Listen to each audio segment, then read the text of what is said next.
12 noon, and it's time to get started. Mr. Coley, could you call the roll for us, please? Commissioner Caballero. Present. Commissioner Feinbaum. Here. Commissioner Herbert. Here. Commissioner Simpson Brown. Here. And Commissioner Gibson, Commissioner Hamilton, and Commissioner Pickett are absent. Is that correct? That is correct. All right, noted. You have a quorum. Thank you. I think we've all had an opportunity to review the minutes from our February meeting. May I have a motion for approval of the February meeting minutes, please? Motion to approve? Second. All in favor? Aye. Aye.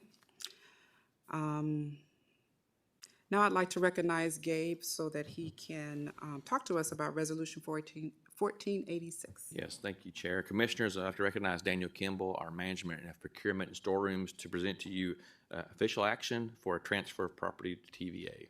Thank you, Daniel. Good afternoon. How are you guys? Good. I'll be fairly brief this morning. I've just got a quick couple slides. You've heard recently at a couple of the board presentations, Mr. Gresham has talked a little bit about Western Avenue's electric substation. I think last month, Matthew Stinnett talked a little bit about that and gave an overview. Essentially what we're doing at this point is we need to transfer some property from us to TVA for their portion of the facility. So just a couple quick slides here to hit that. That's the facility there off Western Avenue. The light gray portion is KUB's facilities. The darker gray portion at the south of the screen or at the bottom there is TVA's portion of the substation. It's 1.89 acres. TVA's already built their facilities, and now we just need to transfer that property to them.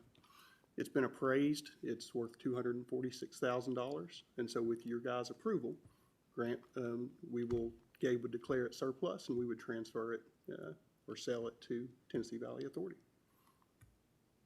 There's just another picture of it. You can see the larger 13-acre parcel in the blue with the blue line, and then the red section is the 1.89 acres, which that's the portion that the TVA facilities sit on.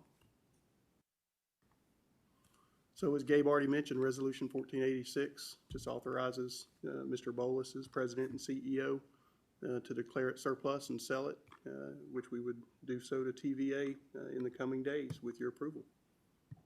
Any questions about that transaction? Thank you. Thank you. So we would need, I request a motion and a second for Resolution 1486 on first and final reading. So moved. Second. Are there any members of the public who would like to address the board on this particular resolution? Seeing none, Mr. Coley, will you please call the roll for the vote on Resolution 1486 on first and final reading? Commissioner Caballero. Am I supposed to say aye? Or Yes. say yes? Which one am I supposed to say? Either will be fine. Aye. Aye. Commissioner Feinbaum. Yes. Commissioner Herbert. Aye. Commissioner Simpson Brown. Aye. Resolution 1486 passed on first and final reading. Thank you. Next, I'd like to recognize Gabe again for introductions or presentations. Yes, I'm going to do this presentation. So we are already talking about next year's strategic initiatives. As you all know, time flies, and 2025 is not around the corner. So I want to present to you things we've been working on for the last 2 or 3 months to sort of prepare for the next fiscal year. And these are the strategic initiatives that we kind of, rally around. We have a lot of things at KB we measure, and you all see a lot of that, but these are the big things we're focused on for next year. As a reminder, these are last year's initiatives. 3 big buckets: growing the fiber division. That's going well and on track. And of course, serving the areas like Union Granger have been a big plus for us there. A high functioning organizational culture. So, last year we rolled out the new blueprint. We've talked about that with our folks for the last 12 months, every month, a value of the month, I call it. That's gone really, really well. We've also developed in our leadership bench as we reorganize, grow, all those things. Have been doing a really good job at that. And then DEI, of course, all of our folks have been through 2 big series of trainings by Tanisha Baker, have been phenomenal, and we're still moving forward with that. And then, of course, the inflation response plan, you all have heard a lot about that the last 3 or 4 months. That was probably the biggest effort outside of fiber this last year. as far as it involved everybody in the company to put together that plan. And you all have seen the first series of discussions about that. So you'll see the same kind of themes next year a little bit. There won't be a lot of variation. So themes ahead, fiber development. We're strong execution. The numbers are great. The folks love it. In fact, I was at a meeting this morning. I sat on the United Way board, and the guy next to me goes, "Hey, I got your fiber. It's awesome." I mean, so it's just those kind of things you hear that you don't expect, that people just love, and it's great. A little slower out of the gate than we expected, but the uptake has gone up a lot in the last few months. Jamie is, telling me that we're booked all the way up through March, completely solid, and April's getting that way. So good problems there, and we want to continue growing that area. Common things, workforce. Who here is not dealing with workforce issues? That's the theme for everybody, including KUB. It's our greatest strength. We always talk about our employees are our greatest assets, and that will never end. And so as we continue to grow this company, we want to make sure we retain and attract the right people to our industry. And so we are going to have an increased focus on it this next year, even more so, to make sure we've got a good bench and a good set of folks to be here for the next 100 years in our systems. But the new theme this year, if you want to call it new, is the evolution of electricity. As you know, TVA and the growth in Knoxville has been substantial. People expect more. We're growing, I won't say exponentially, but we're seeing numbers we haven't seen in a long time.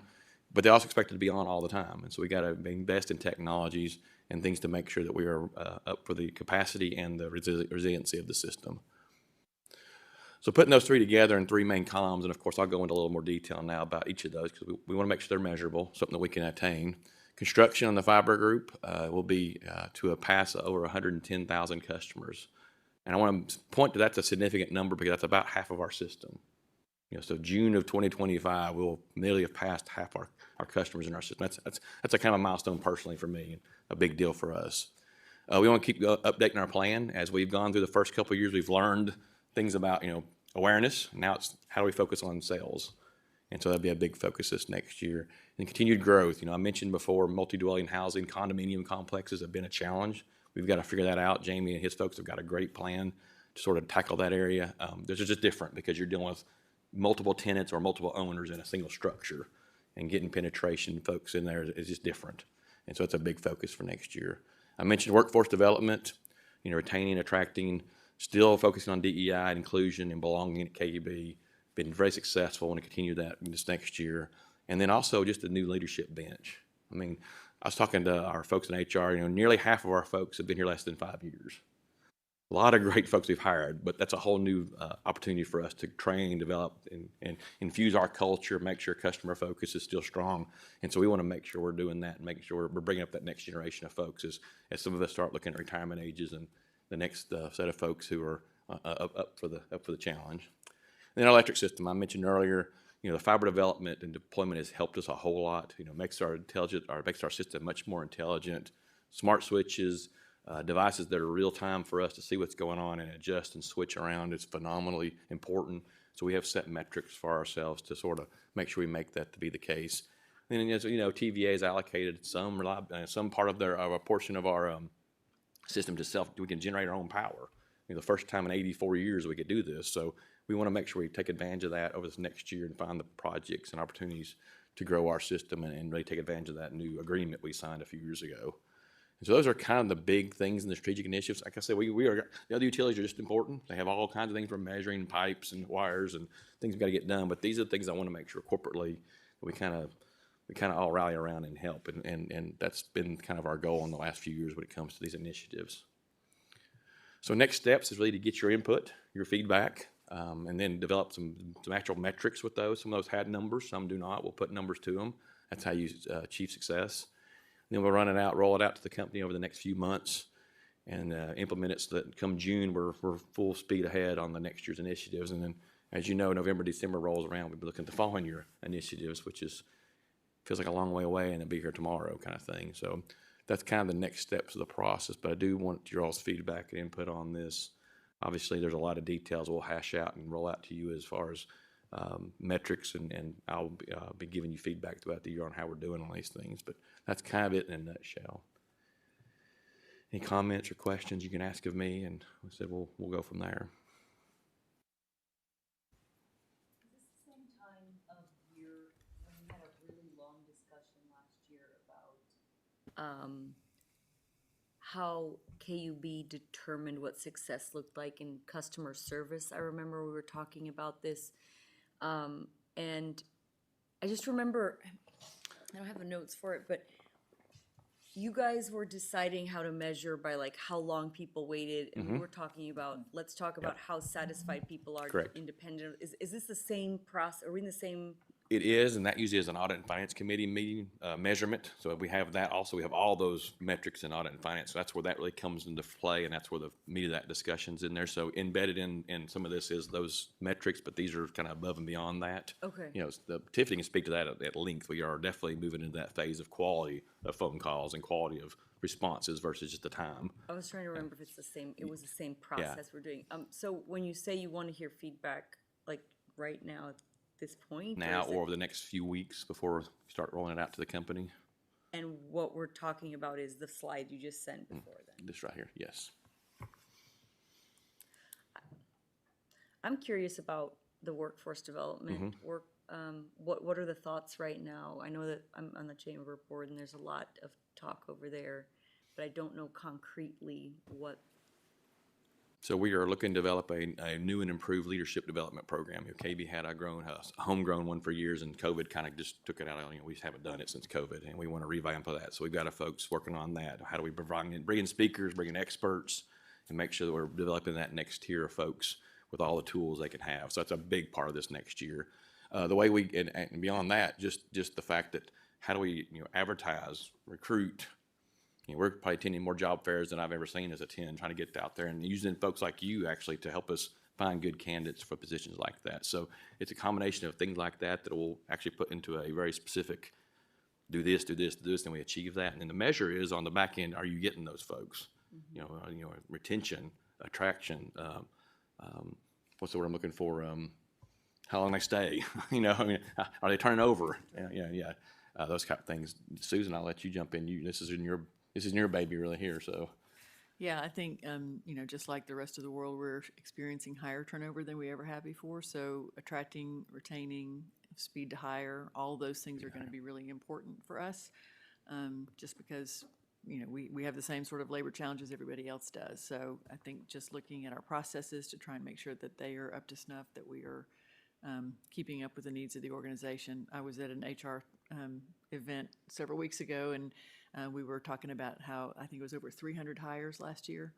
And I remember a time several years ago when we celebrated the fact that we got 100 hires in a year. So it has really changed the way they are working. And we just want to be sure that we're keeping up with what they need to get that work done and making sure that we're reaching out into the community and finding those right people, because it's a much more competitive market. Do we have an estimate of how many jobs are open right now at KUB? Elba knows that. We 80. got about Open 77 Okay. requisitions. What is not seen in that is that we may be hiring 8 call center reps at one point in time, so that number looks bigger because we've got bigger classes. Yeah. But we are transitioning to tracking what the total head count is of vacancies, but then also what that number is when you're collapsing into multiple hires within one job posting. And Deanna right now is meeting with all of the department managers and directors to get a better understanding of what is coming at the beginning of the new fiscal year, so we can track that and strategize appropriately to make sure we're filling those positions in a timely manner. Thank you. Great question, so thank you. That leadership development piece is a really, really important thing, because that's something, I know pre-COVID, I've sat in on some of those sessions. Yes, you have. And we really need to be cognizant of that, because I think when someone feels that they're engaged, especially in a program like that, that enhances their ability to stay, because they feel like, hey, I'm being, I'm in a track where I feel like I've got to a path to advancement. And I think that's kind of what everybody is thinking these days, is not only am I happy in what position I have right now, but am I happy with what opportunities I have in the future? I totally agree. Yes, exactly. I will say this, I have, over the last 45 days, been up close and personal with a number of the folks on the fiber team, whether in person, on the phone. But I will say this, I am so impressed with that team, and I don't know how experienced they are as far as years with KUB. Probably not very much longevity at all, but those people are so professional. They try to work through problems. It's not the usual experience that you have when you call a number or you have somebody come to your house. I mean, I've had Comcast people come to my house for years. And, aside from a, 2-second conversation to maybe get my dogs in, I never felt valued as a customer. Good point. And I think that's, in this day and age, I think it's really important that people feel like you value their business. Amen. And this fiber issue is something that you have a lot of choice about. On your electricity and your gas, you don't have water, you don't have that choice. But there's still not a reason to help those people understand that we do value them as a customer. It's funny you say that because I just had a presentation I said in 2 days ago, and the very conversation was the people when it comes to their internet provider have low expectations. They just expect a bad service, and that they're actually so surprised the fact we do have. It's that mentality when you go to, you just know it's gonna be bad. You just expect bad. You don't expect anything good, and so that's the difference we're making. But it's taking people a while to sort of just don't believe you almost that you're going to do a better job than the previous thing. So to that point, you're spot on with that. We just heard that Tuesday. So just a quick question going back to, you mentioned that, half your employee base now has been here for less than 5 years. When you look at the next 5 years, how much of your workforce are you of the senior members who have been here in a long tenure, are you losing? Are you going to find that 3 to 5 years from now, you're going to have 80% of, a new organization? I don't have a way of predicting that. I know a lot of folks who were able to retire have. I'd say the majority of them have already, that generation is gone. There are still some, but not the numbers we had 5 years ago. So I think it's going to slow down a little bit there. The difference maybe, and Susan alluded to that, will they stay as long? When I came here, everybody had been here 30, 40 years. Everybody. It was just the way it was. And people have choices. People have different opportunities. We lose a lot of folks to jobs relocated. The spouse moves, and it's a good leave. It's just tough to lose those folks. But everybody's hiring and offering things like work from home permanently, no travel, all these things that you got to take into consideration. So I don't think we're going to have that quite a turnover the next 5 years like we've had from a retirement point of view. But I think we'll be challenged with just the workforce turnover in general. But I think we still land great people and they want to be here. It's just there's a lot more of attractiveness out there too. Yeah, I think one thing, I've spent a lot of time in the last year working in the employment space, and one thing we've learned is that there's passive job seekers and active job seekers, that's the right, truth. as you know, That's a big and truth. the active job seekers are the ones who are looking for the work from home, all those things. The passive ones who you reach out to don't really expect that, nor do they want that, because they're really not looking for a job, right? So we can talk offline, but I've got a lot of The dangle of the carrot kind of thing. Yeah, that's what I call it. Yeah, there's a lot of interesting things now around retention, versus attraction versus turnover. Yeah, I appreciate that a whole lot. Yes. Thank you all.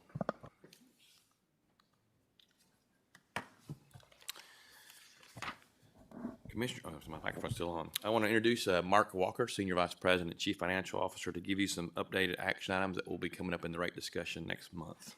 Yes, thank you.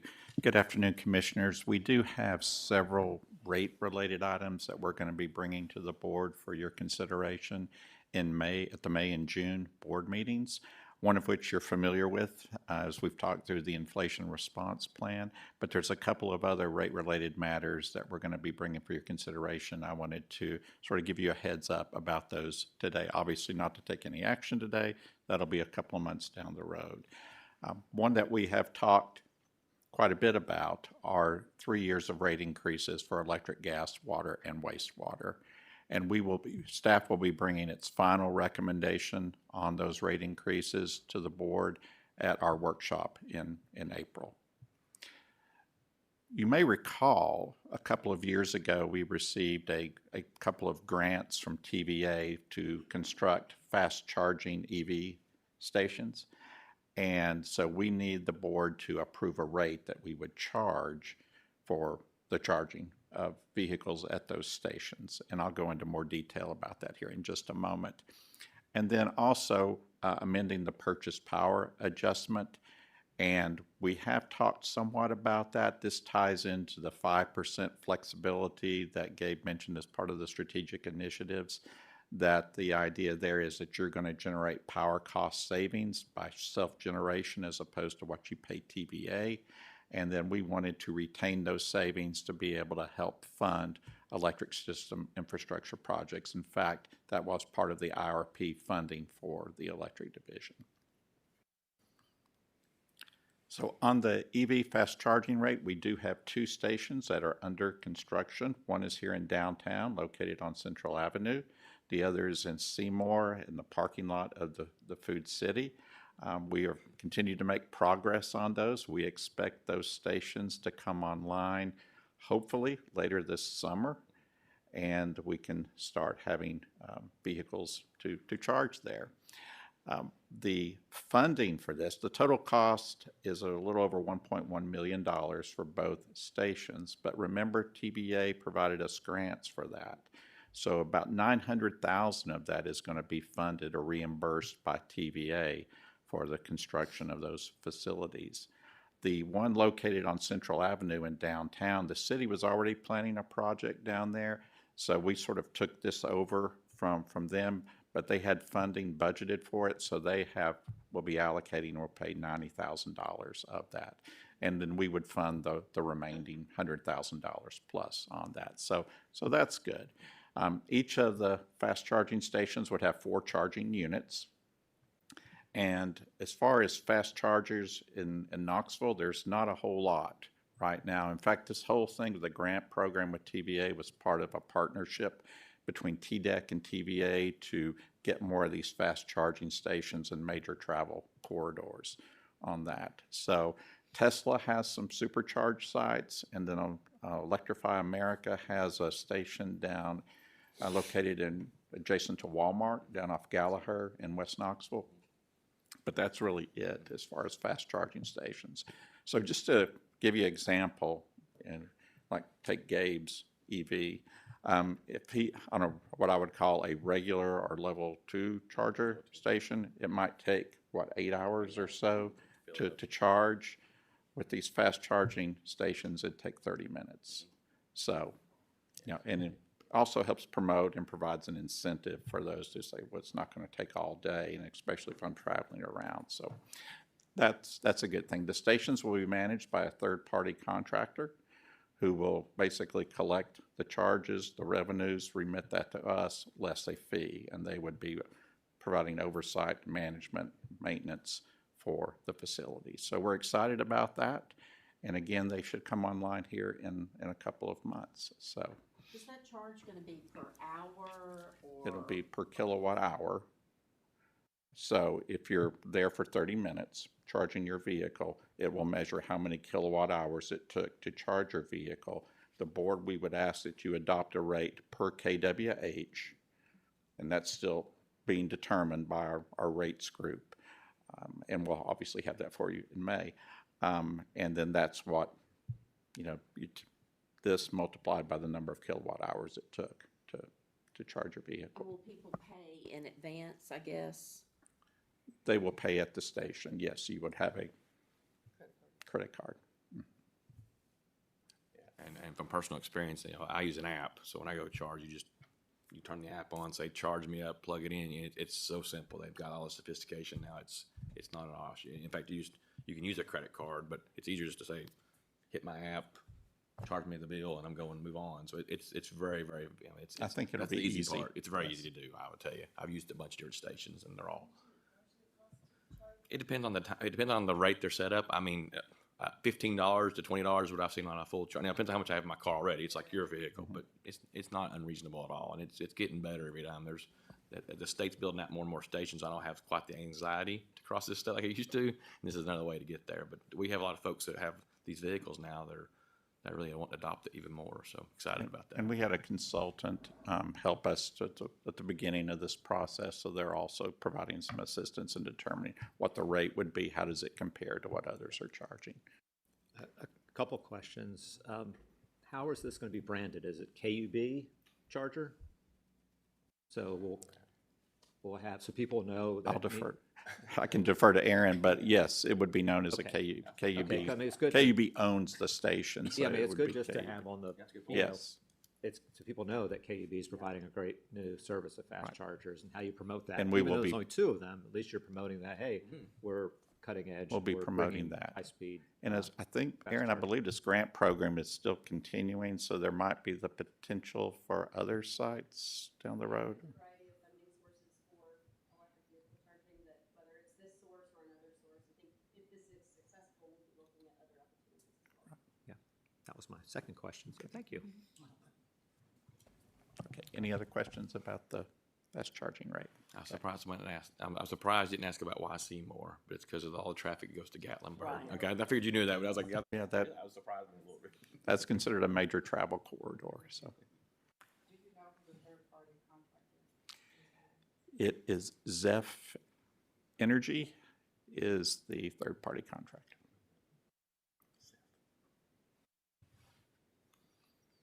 On the purchase power adjustment mechanism, so you'll recall last year, actually, the board authorized KUB to enter into this flexibility agreement with TVA, which basically exercises a provision under our long-term partnership agreement with TVA, where we can self-generate up to 5% of our electric energy requirements through renewable sources, such as solar, but there are other sources, natural gas, wind turbines, things such as that. Most of our focus to date has been on potential solar projects. But in addition to providing renewable sources of generation, one of the objectives is that you would save dollars, save power cost dollars, and basically the cost of whatever your generation is displaces or replaces what you'd pay TVA for the equivalent amount of the power. The objective is to do that at a lower cost and getting savings for power cost savings for KUB and its customers. So we made some projections during our IRP process that certain projects would come online over the next 6 years, and that we had actually identified or projected $14 million in savings to help fund the electric IRP on that. But really the key to that is that we need an amendment to the PPA, some new language added that allows us to retain those savings to fund electric system projects on that. So, and we are hoping as the year goes on that we'll be able to bring one or maybe more projects to you for your approval. There's a lot of things in the works on that front. We issued an RFP back in December for on-system solar. Bids are due back on that here in just a couple of weeks. So we're excited about what the results of those bids would be. When we had the pre-bid meeting a couple of months ago, we had 13 companies show up, I believe, that expressed interest and went out and toured one of the sites. So we're looking forward to those results. But the key here from a rate perspective is amending that purchase power adjustment to allow us to retain whatever savings we achieve. And TVA is fine with that amendment? Yes, that is completely up to the local power companies, how they handle that. So yes. The solar farm we have now that we opened up last year, I guess it was, that I assume that's like a very small percentage of 5%. It is excluded from that 5. So that 5% flexibility, if you translate it, say we used it all for solar, it's 82 megawatts of that. The community solar site is 1 megawatt, but it was sort of a pilot in this whole flexibility arena with TVA, so it is excluded from that. And that is all I have. So we'll be bringing all these actions back to you in May and June for your consideration. Right now, since we don't have, yet, what happens to those savings? Like, There are no projects online, so there are no savings right now. okay. Until we build one. This is perspective. And so even if, as I mentioned, these bids, and if we do a project on system, you're still looking 2+ years out before that project's going to come online, and you're going to realize those savings. Thank you. Thank you. Commissioners, as you know, our Community Advisory Panel, or as we call it, KAP, has been in place for a few years, and we've just rolled on some new folks to replace folks that rolled off. And so part of that was to give you updates throughout the year or as we have things go on. I've asked Susan Edwards, our Chief Administrative Officer and Senior Vice President, to share the input of that panel from this last month. Thank you, Susan. Thank you. As Gabe mentioned, we are happy to welcome some new members to the KAP. The first group of appointees has gone through their first 3 years, if you can believe it.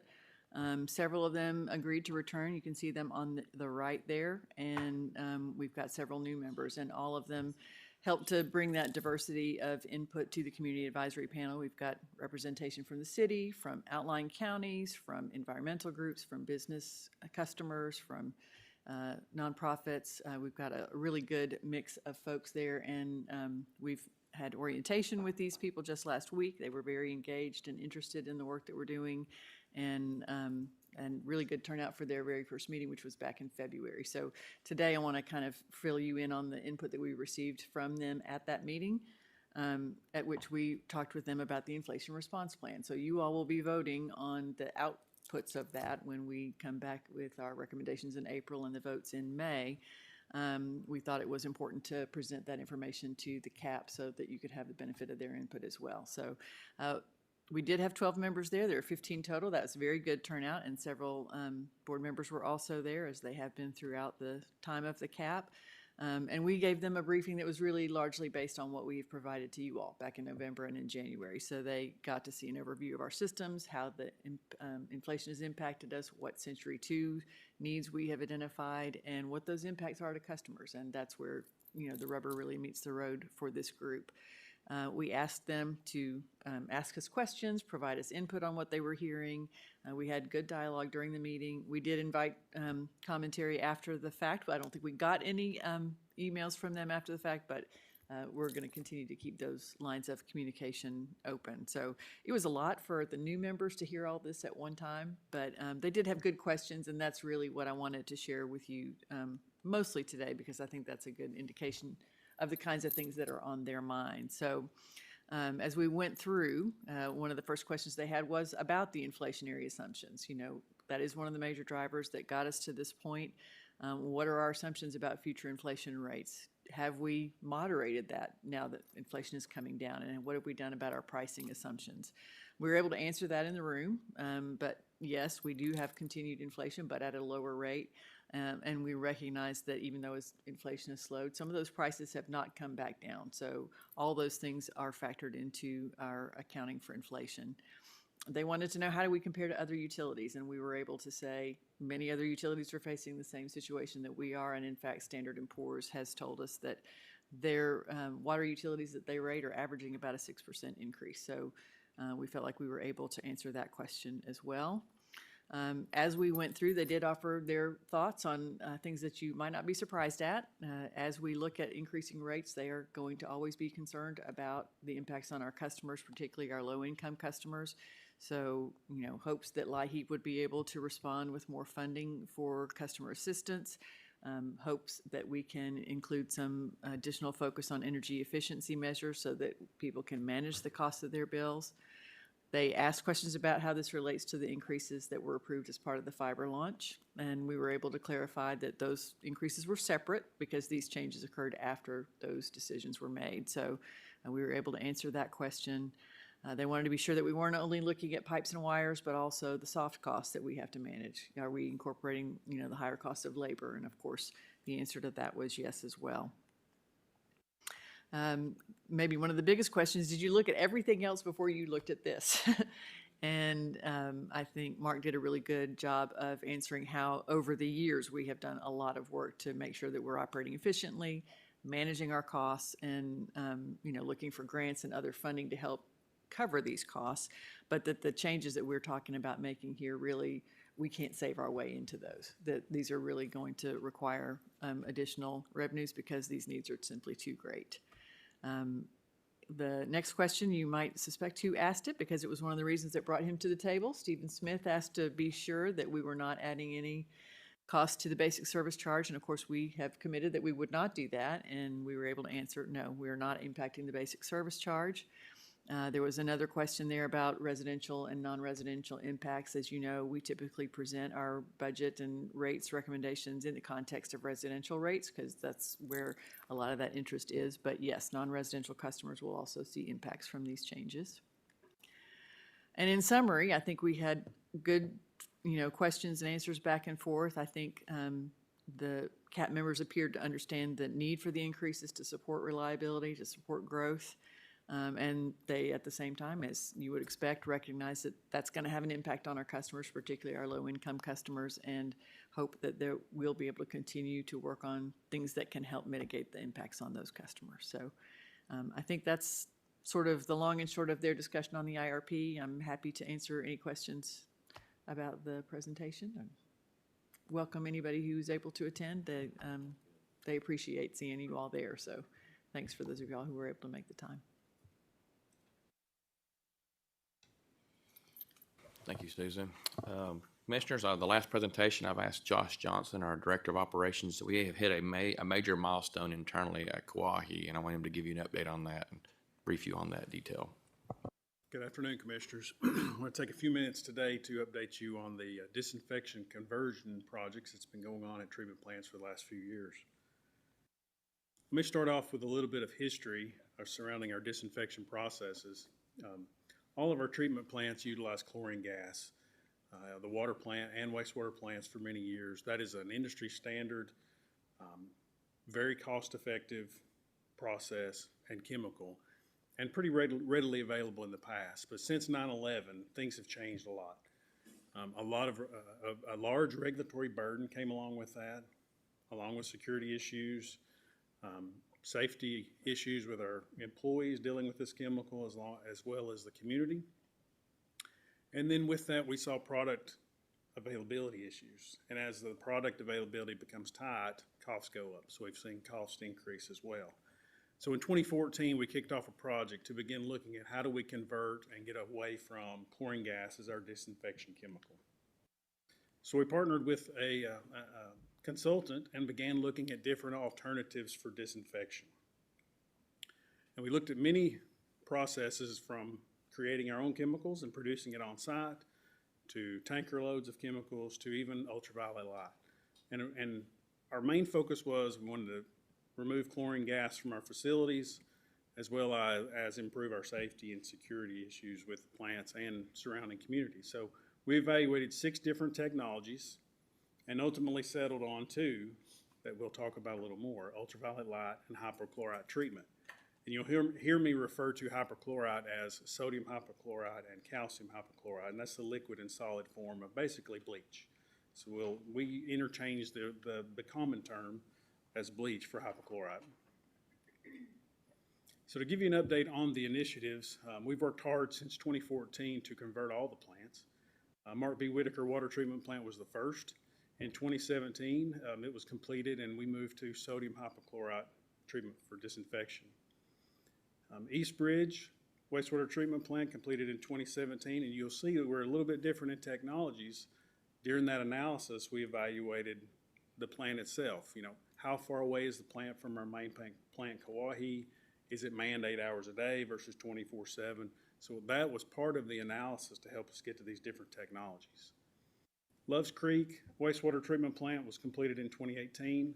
We wanted to experience ultraviolet light treatment as well. So that plant was a good example of how we could use the ultraviolet light. That's the top left photo, the effluent channels going through tubes being treated with that ultraviolet light. Fourth Creek completed last year, sodium hypochlorite, or that liquid version of bleach. And then Kauai is our last one. So we've gained experience through our smaller plants, and we're able to take that experience and apply that to the largest plant in our system, Kauai, there on Nayland Drive. We are in the design phase. We will be doing a sodium hypochlorite treatment for disinfection, and the estimated completion will be summer of 2026. So initially, we were fearful that we would have to continue to utilize chlorine gas between now and then. So we wanted to move away from that as quickly as we can. So we're happy to say that with that design, we've moved into renderings for the building so we can understand a little bit more about how that building's going to be. Much like most of our projects, we complete value engineering. So once we have this concept, we will begin evaluating the building and how to save capital dollars. This Kauai is, and many, really all the plants, but Kauai can be somewhat difficult because we're tight on space. So think about having to convert a process while you maintain operations. So with this process, we've actually been able to set up a temporary feed system, and I'll show you that here in a second, but a little bit of, on the design side, all those lessons learned, we've learned from the other plants. Things like making sure that the tanks are sized to take a full load of chemical, because you don't want to leave chemical on a delivery truck. So we've been able to widen those tanks, keep the tanks as short as possible so we don't have a very tall building. You'll see that it continues to have a brick design, just like the rest of the other buildings at Kauai. And then anytime we have a chance, we like to improve our security of those systems. All right, so currently we're at 60% design. This is a rendering of what the new building will look like. Same brick color, same kind of architectural features that will match the plant really well. We did talk about lowering or being aware of the building height, so we're able to maintain the correct storage in those tanks to keep the building height as low as possible. That project will bid in 2024, and construction will begin in January of 25, with that completion in summer of 2026. So through that value engineering process, we're able to utilize some existing features of that building, the foundation, the slab flooring. So we were able to save $1.5 to $1.7 million by utilizing pieces of that equipment or that structure and not have to really start over. So I mentioned maintaining operations while doing construction. That's tough, right? Especially at Kauai. So we have been able to set up a temporary feed system that'll help us build this a new facility and continue maintaining operations. So we do have a milestone that we want to celebrate.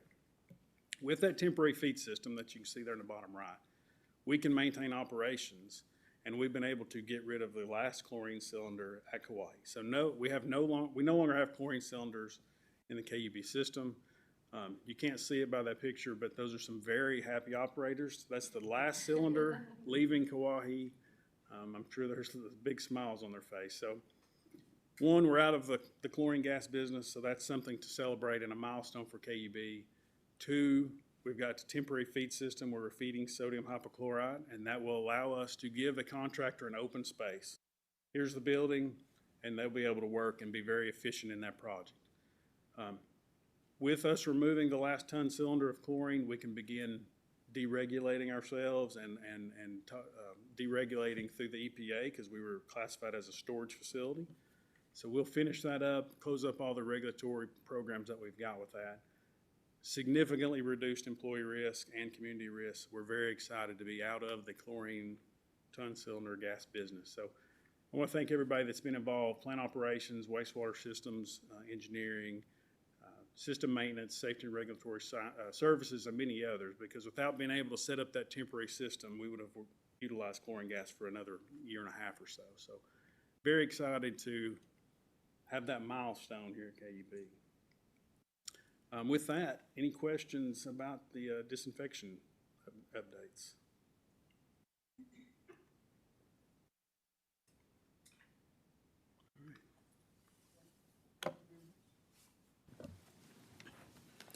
Our April 18th financial session will focus on the details of the fiscal year 25 budget and long-range plan.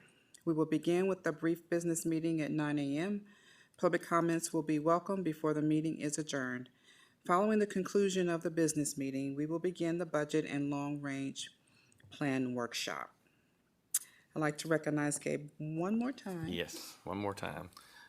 Yes, thank you, Chair. I just want to remind you, today is our Community Expo and Job Fair at the Boys and Girls Club of Tennessee Valley on Irwin Street. We have a lot of folks there to speak to customers about careers, assistance, fiber, any programs we have like that, saving tips. We appreciate the CAC for being a partner with us. Centro is a partner with us on this also. And I just want to make you all aware it's from 2 to 6:30 this evening. And I'll be stopping by this afternoon to check it out. But it is today, so beautiful day, a perfect weather day for that. So want to make that announcement to you all. Thank you. Thank you. Are there any members of the public who wish to address the board today? Thank you. Well, following the adjournment of this meeting, the board will have a lunch session that is open to the public to observe. This meeting is adjourned.